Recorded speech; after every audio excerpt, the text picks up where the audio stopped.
اعوذ باللہ من الشیطان الرجیم بسم اللہ الرحمن الرحیم۔ سامعین مکرم، آج ہم فلسطین کی موجودہ صورتحال پر آپ سے کچھ باتیں شیئر کرنے کے لیے حاضر ہیں۔ سرزمین فلسطین نہایت مبارک اور محترم سرزمین ہے۔ یہ سرزمین آسمانی پیغامات اور رسالتوں کا منبع اور سرچشمہ رہی ہے۔ اس سرزمین پر اکثر انبیاء کرام اور مرسلین علیہم السلام تشریف لائے، اور یہی وہ سرزمین ہے یہاں سے ہمارے آقا نعمت خاتم النبیین سیدنا محمد مصطفیٰ صلی اللہ علیہ وآلہ وسلم نے معراج کی ابتدا اور انتہا کی۔ یہ آسمان کا دروازہ ہے، یہ سرزمین محشر بھی ہے۔ اللہ رب العزت نے سرزمین فلسطین کو خیر و برکت والی سرزمین فرمایا ہے، اور قرآن مجید فرقان حمید میں اسی سے متعلق فرمایا بارکنا حولہ لنریہ من آیاتنا۔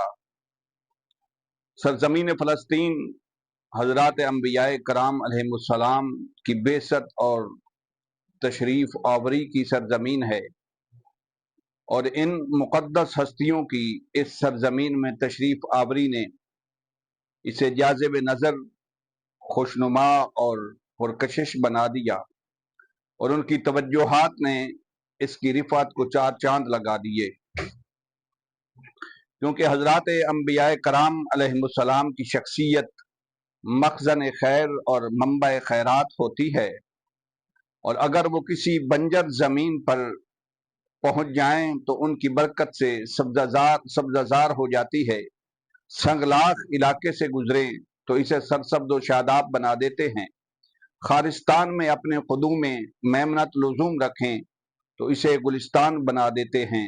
بر زمینے کے نشانے کف پائے تو بود، تا ابد سجدہ گاہے اہل نظر خواہد بود۔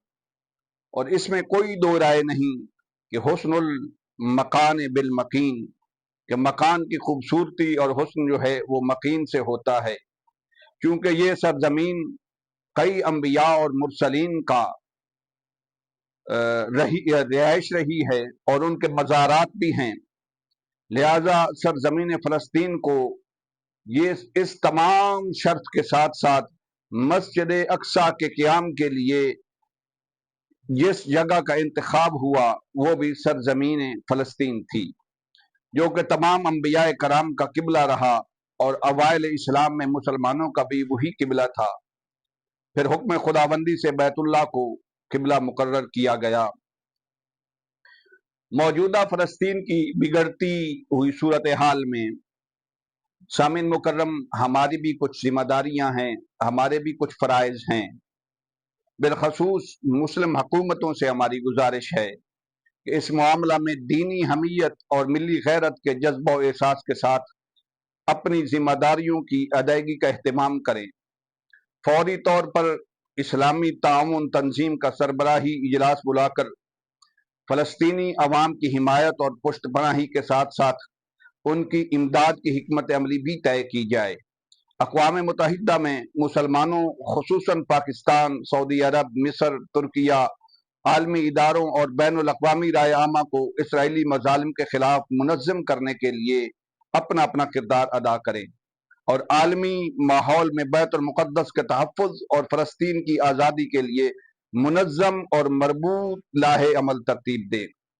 دنیا بھر میں مسلم ادارے، جماعتیں اور طبقات فلسطینیوں کی حمایت میں عوامی اجتماعات اور مظاہروں کا زیادہ سے زیادہ اہتمام کریں، اور مسلم رائے عامہ کو بیدار و منظم کرنے کی مہم جاری رکھیں۔ غزہ میں محصور فلسطینی بھائیوں کی ہر ممکن امداد و تعاون کے لیے مخیر شخصیات اور ادارے آگے بڑھیں، اور قابل اعتماد ذرائع سے خوراک، علاج اور دیگر ضروریات زندگی کی بر وقت اور مناسب فراہمی کی جدوجہد کریں۔ سامعین مکرم، عالم اسلام اگر آج فلسطین کے ساتھ یہ رویہ رکھ کر سمجھتا ہے کہ اس کی افتاد ہے اسی پہ پڑی ہے اور وہ جھیل لیں گے، اور گزر جائے گی تو یہ ان کی خام خیالی ہے۔ حدیث قدسی میں ہے قال ربک تبارک و تعالی وعزتی وجلالی لانتقمن من الظالم فی عاجلہ وآجلہ وَلَأَنْتَقِمَنَّ مِمَّنْ رَآ مَظْلُومًا فَقَدَرَ أَنْ يَنْصُرَهُ فَلَمْ يَفْعَلْ۔ اللہ رب العزت ارشاد فرماتا ہے کہ مجھے اپنی عزت و جلال کی قسم، میں جلد یا بدیر ظالم سے بدلہ ضرور لوں گا، اور اس سے بھی بدلہ لوں گا جو باوجود قدرت کے مظلوم کی مدد نہیں کرتا۔ بخاری شریف کی حدیث ہے المسلم اخو المسلم لا یظلمہ ولا یسلمہ، اور ایک روایت میں ہے لا یظلم المسلم المسلم ولا یسلمہ، کہ مسلمان مسلمان کا بھائی ہے، مسلمان نہ دوسرے بھائی پر زیادتی کرتا ہے اور نہ ہی اسے اوروں کے سپرد کرتا ہے۔ اور مسلم شریف کی حدیث میں یہ لفظ بیان کیے گئے کہ ولا یخذلہ، یعنی اسے بے یار و مددگار نہیں چھوڑتا۔ مسلمانوں کو اگر عالم اسلام سے امید ہے تو عالم اسلام کی نظریں خصوصاً پاکستان کی طرف ہیں، اور اس کی وجہ ایک یہ بھی ہے کہ دنیا میں اگر اسرائیل کا کوئی حقیقی حریف اور اصل مد مقابل ہے تو وہ پاکستان ہے۔ دونوں کی بنیاد مذہبی ہے اور دونوں کی عمریں بھی برابر ہیں، دونوں ایٹمی طاقتیں بھی ہیں۔ پاکستان پر کسی اور سے زیادہ اس وجہ سے بھی ذمہ داری عائد ہوتی ہے کہ ہمارے آئین کا آرٹیکل نمبر 40 عالم اسلام سے مضبوط رشتہ استوار کرنے کی تاکید کرتا ہے، اور بانی پاکستان کے الفاظ ہیں کہ پاکستان دنیا کی مظلوم اور کچلی ہوئی اقوام کو اخلاقی اور مادی امداد دینے سے کبھی نہیں ہچکچائے گا۔ والسلام علیکم۔